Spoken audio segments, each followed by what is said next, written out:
Hari itu adalah hari yang tak pernah kubayangkan dalam hidupku. Namaku Aisyah, seorang gadis sederhana berusia 23 tahun dari sebuah kampung kecil di Sumatera. Hidupku sebelumnya biasa saja, bahkan cenderung sulit. Ayah sudah lama meninggal, ibu hanya penjual gorengan di depan rumah, dan aku bekerja di minimarket kecil untuk membantu kebutuhan keluarga serta membiayai sekolah kedua adikku. Tidak ada yang istimewa dalam hidupku kecuali mimpi sederhana, ingin membuat ibu bahagia dan melihat adik-adikku sukses. Namun semua berubah ketika seorang wanita yang tidak kukenal, yang kemudian ku ketahui bernama Makjah, datang ke rumah dengan pakaian rapi dan senyum penuh perhitungan. Ia memperhatikan wajahku lama, lalu berkata kepada ibu, "Anakmu cantik, sederhana, dan bersih.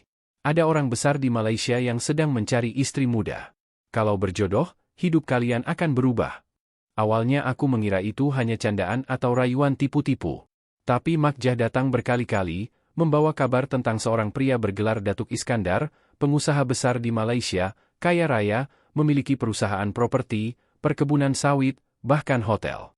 Umurnya hampir 50 tahun, tetapi katanya masih gagah dan karismatik. Ia ingin menikah lagi setelah pernikahannya sebelumnya kandas.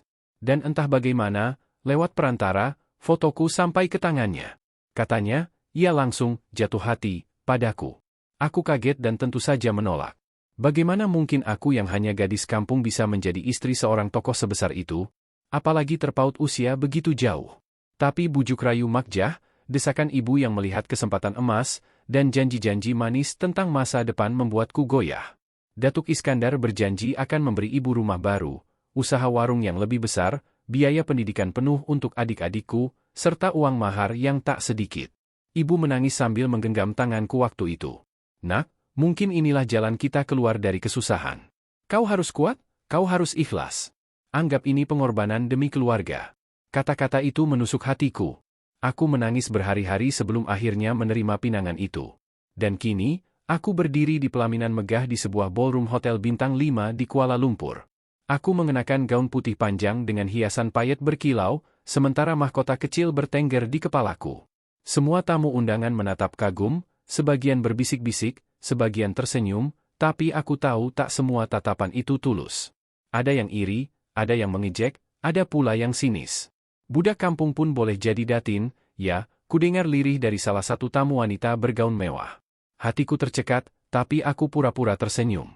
Di sampingku berdiri sosok pria yang kini sah menjadi suamiku, Datuk Iskandar. Dengan setelan jas hitam dan dasi perak, tubuhnya tegap, wajahnya bersih meski ada kerutan di sekitar mata. Tatapannya dalam, tajam, dan penuh wibawa. Suaranya berat saat mengucapkan ijab kabul, membuat semua orang terdiam penuh hormat. Tangannya dingin ketika menjabat tanganku. Di mata orang-orang, ia adalah pria yang sempurna, kaya, berkuasa, dan karismatik. Tapi entah mengapa, dari tatapannya aku justru merasa ada sesuatu yang tersembunyi, sesuatu yang dingin dan gelap. Pesta pernikahan berlangsung meriah. Musik gemerlap, makanan mewah, tamu-tamu penting dari Malaysia dan luar negeri hadir. Aku diperlakukan bak putri, tapi hatiku kosong. Aku duduk di pelaminan, tersenyum pada kamera, menyapa tamu, padahal dalam hati aku ingin sekali pulang, duduk di warung kecil ibu sambil membantu menggoreng tempe. Setelah pesta usai, aku dibawa ke sebuah penthouse hotel yang mewahnya tak pernah kubayangkan. Lantai marmer berkilau, lampu kristal besar, dan balkon luas menghadap kota Kuala Lumpur. Kamar pengantin dihiasi bunga mawar putih, ranjang besar bertabur kelopak mawar, dan aroma parfum mahal memenuhi ruangan. Jantungku berdegup kencang. Ini malam pertama. Malam yang seharusnya penuh cinta, penuh kehangatan. Aku gugup, takut, tapi juga pasrah. Kupikir mungkin perlahan aku akan belajar mencintai Datuk Iskandar. Pintu terbuka. Beliau masuk dengan langkah mantap. Jasnya sudah dilepas, kini hanya mengenakan kemeja putih dengan lengan tergulung. Ia duduk di kursi, menatapku lama sekali, hingga aku menunduk tak sanggup menahan sorot matanya. "Aisyah," suaranya berat, pelan, tapi penuh tekanan. "Malam ini bukan sekadar malam pertama. Aku ingin kau buktikan kesetiaanmu." Aku mengangkat kepala, bingung. "Maksud Datuk?" tanyaku hati-hati. Beliau bangkit, berjalan ke meja kecil di samping ranjang, lalu membuka sebuah kotak kayu yang dari tadi tertutup rapat. Kotak itu berukir indah, tampak antik, seperti barang pusaka. Saat tutupnya terbuka, aku menahan napas. Di dalamnya bukan perhiasan, Bukan cincin berlian atau emas seperti yang kubayangkan. Melainkan sebuah cawan kecil berisi cairan hitam pekat.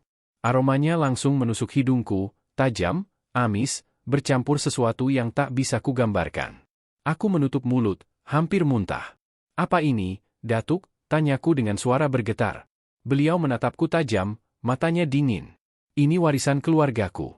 Ramuan khusus yang hanya boleh diminum oleh wanita yang benar-benar mau menjadi isteriku. Kalau kau berani meneguknya malam ini, berarti kau sudah masuk sepenuhnya dalam hidupku, dalam rahasiaku. Kalau tidak, maka jangan pernah panggil aku suami. Darahku serasa berhenti mengalir. Malam pertama, bukannya pelukan atau kata cinta, aku malah dihadapkan pada cawan hitam aneh itu. Tanganku gemetar, air mata menetes tanpa sadar. Datuk, saya tak mengerti. Kenapa harus minum ini? Apa sebenarnya ini? Beliau mendekat, wajahnya begitu dekat dengan wajahku, hingga aku bisa merasakan napasnya. Minum saja. Kau akan tahu. Jangan banyak soal. Aku semakin ketakutan. Apa maksud semua ini? Kenapa aku merasa seperti terjebak dalam sesuatu yang gelap? Aku mencoba mundur, tapi beliau menggenggam tanganku kuat-kuat, meletakkan cawan itu di tanganku. Cairan hitam itu bergetar, seolah memiliki hidup sendiri. Aku menangis, tubuhku gemetar hebat. Malam pertama yang kupikir akan menjadi awal dari cinta, justru berubah menjadi malam penuh misteri dan kengerian. Dan di sanalah aku sadar, aku telah menikah dengan pria kaya raya yang menyimpan rahasia besar, rahasia yang bisa menghancurkan hidupku kapan saja. Tanganku bergetar saat memegang cawan kecil itu. Cairan hitam di dalamnya tampak pekat, seolah memantulkan bayangan wajahku yang pucat ketakutan. Hidungku terasa perih mencium aromanya yang menusuk, seperti darah basi bercampur rempah pahit dan sesuatu yang membuat perutku mual. Air mataku terus mengalir. Aku tak tahu harus bagaimana. Cepat, Aisyah, suara Datuk Iskandar terdengar dingin, penuh tekanan. Jangan buat aku hilang sabar. Malam ini kau buktikan siapa dirimu. Aku mencoba merayu dengan suara lirih, Datuk, apakah tidak ada cara lain? Saya takut, saya tidak sanggup. Tapi ia hanya menggeleng pelan. Senyumnya tipis, tapi matanya tajam seperti pisau. Kalau kau mau jadi isteriku, kau harus minum itu. Itu bukan sekadar ramuan, tapi sumpah. Sumpah kesetiaan. Kau tahu, semua istri sebelum kau gagal. Aku harap kau tak jadi seperti mereka. Aku tercekat. Istri sebelum saya? Maksud Datuk, saya bukan yang pertama. Beliau mendekat, wajahnya nyaris menempel dengan wajahku. Aku pernah menikah, lebih dari sekali. Tapi mereka tak sanggup menanggung akibat ramuan ini. Mereka lari, ada yang hilang tanpa jejak, ada yang memilih gila. Tapi kalau kau kuat, kau akan bertahan, dan menjadi istri sejati. Darahku berdesir kencang, tubuhku merinding. Apa maksudnya? Apa benar cairan ini bisa membuat orang hilang atau gila? Aku ingin berteriak, ingin kabur, tapi aku tahu pintu dijaga, tubuhku lemas, dan aku tak punya siapa-siapa di kota ini. Datuk menggenggam tanganku lebih kuat, mengarahkan cawan itu ke bibirku. Minum, Aisyah, atau kau akan menyesal. Aku menangis terseduh-seduh. Dalam hatiku, aku memanggil nama ibu, adik-adikku. Aku ingin pulang. Tapi wajah ibu teringat jelas di kepalaku, penuh harap agar aku kuat demi mereka. Aku menutup mata, lalu dengan sisa tenaga, kuteguk cairan itu. Begitu cairan hitam itu masuk ke tenggorokan, aku langsung merasa terbakar. Rasanya pahit, getir, asin, sekaligus menyengat. Tubuhku kejang, perutku mual hebat. Aku berusaha memuntahkannya, tapi Datuk menutup mulutku dengan tangannya. Telan semuanya, bentaknya. Aku terbatuk-batuk, tubuhku lemas. Cairan itu terasa menyebar ke seluruh tubuh, membuat dadaku panas, kepalaku berputar. Pandanganku kabur, telingaku berdengung. Aku jatuh ke lantai, menggigil hebat. Bagus, suara Datuk terdengar samar. Kau sudah melewati syarat pertamaku. Aku menoleh lemah, air mata bercampur keringat. Apa yang kau buat pada aku, Datuk? Apa yang sebenarnya ada dalam ramuan itu? Ia menunduk, menatapku lama, lalu berbisik pelan. Itu ramuan keluarga turun-temurun. Ramuan yang hanya diminum istri-istri keluarga kami. Dengan itu, kau tidak akan bisa lari. Kau akan selalu terikat denganku, tubuh dan jiwamu. Kau mungkin akan melihat hal-hal yang orang lain tak bisa lihat. Kau mungkin akan merasa ngeri. Tapi itu harga yang harus kau bayar. Tubuhku bergetar hebat. Aku ingin menjerit, tapi suaraku tercekik. Malam itu, aku tidak merasakan kebahagiaan seorang pengantin baru. Yang kurasakan hanya sakit, panas, dan ketakutan. Tubuhku menggigil di ranjang besar, sementara Datuk duduk tenang di kursi, menatapku seperti sedang mengawasi percobaan. Jam demi jam berlalu. Aku mulai merasa aneh. Pandanganku kabur, tapi di sudut kamar aku melihat sesuatu. Ada bayangan hitam berdiri, tinggi, matanya merah menyala. Aku menjerit histeris, "Datuk, apa itu?" Beliau hanya tersenyum samar. "Tenang, itu hanya awal. Kau akan terbiasa. Kau sekarang bisa melihat mereka." Aku terisak, memeluk selimut erat-erat. "Siapa mereka?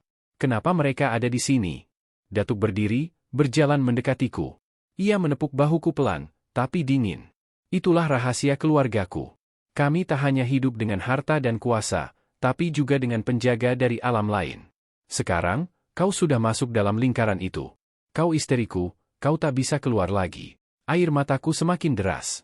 Malam pertama yang seharusnya penuh kasih sayang berubah menjadi malam horor. Aku merasa di penjara. Esok harinya, tubuhku lemah, wajahku pucat. Pelayan hotel yang mengantarkan sarapan menatapku heran. Aku ingin minta tolong, tapi lidahku keluh. Datuk selalu berada di dekatku, tatapannya membuatku tak berani bicara. Hari-hari berikutnya aku dibawa ke rumah mewahnya di pinggiran Kuala Lumpur. Rumah megah bak istana, dengan puluhan kamar, kolam renang, dan taman luas. Dari luar, semua tampak indah. Tapi di dalam, aku selalu merasa ada bayangan mengintai. Malam-malamku dipenuhi bisikan-bisikan aneh. Aku sering terbangun tengah malam, melihat sosok hitam berdiri di sudut kamar. Kadang aku mendengar tangisan perempuan dari lorong gelap. Aku mencoba bicara pada Datuk. "Datuk, saya takut. Saya tak sanggup begini. Saya ingin pulang." Tapi ia langsung menatapku tajam, "Jangan pernah pikir mau pulang. Kau sudah jadi isteriku. Kau sudah minum ramuan itu. Kau terikat. Kalau kau coba lari, sesuatu yang buruk akan terjadi pada keluargamu." Tubuhku langsung kaku. Ancaman itu menusuk jantungku. Aku tahu, ia tidak main-main. Demi keselamatan ibu dan adik-adikku, aku hanya bisa diam. Hari berganti minggu, aku semakin tertekan. Tubuhku sering panas dingin, emosiku tidak stabil. Aku merasa seperti ada dua suara dalam kepalaku. Kadang aku mendengar suara yang menyuruhku melakukan hal-hal gila. Kadang aku melihat bayangan perempuan bergaun putih berdarah berjalan di taman rumah. Aku sadar, aku bukan hanya menikah dengan seorang datuk kaya raya. Aku menikah dengan pria yang menyimpan rahasia kelam, rahasia yang menyeretku ke dunia lain. Dan aku mulai bertanya-tanya, apakah aku bisa bertahan hidup di sisinya, atau justru akan bernasib sama seperti istri-istri sebelumnya, hilang tanpa jejak?